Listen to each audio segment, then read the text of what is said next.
On a clear day with the sun going down, Vancouver can look like a golden city as the light reflects off the glass facades of the buildings that line its waterfronts.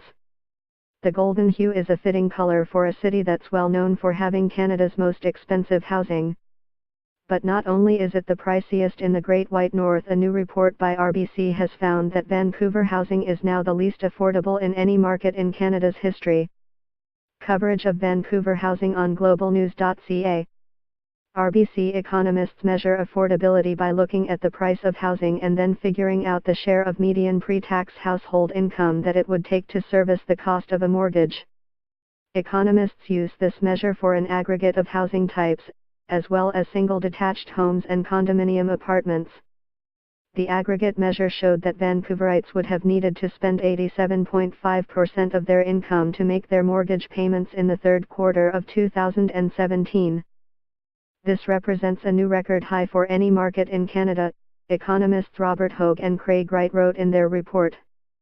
They blame tight demand-supply conditions in the third quarter for the trend, saying the city's housing was entrenched in seller's market territory.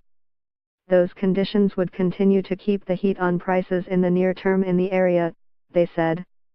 Read more.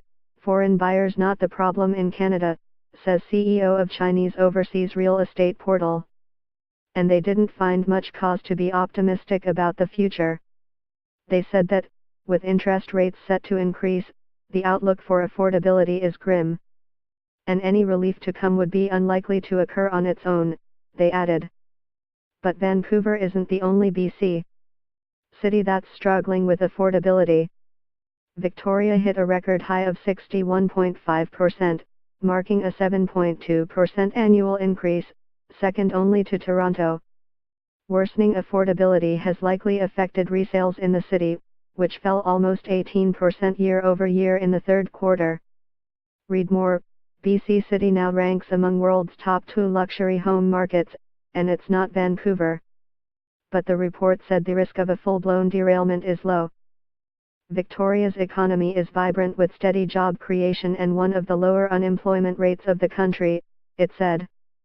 This will continue to lend support to the housing market.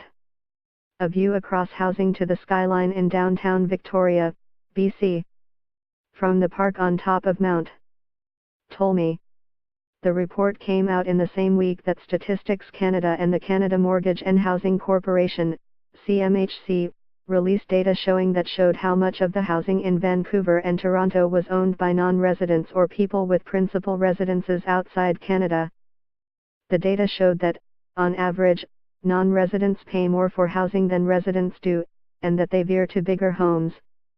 It also showed that non-residents own 19% of condominium apartments built in the city of Vancouver between 2016 and 2017.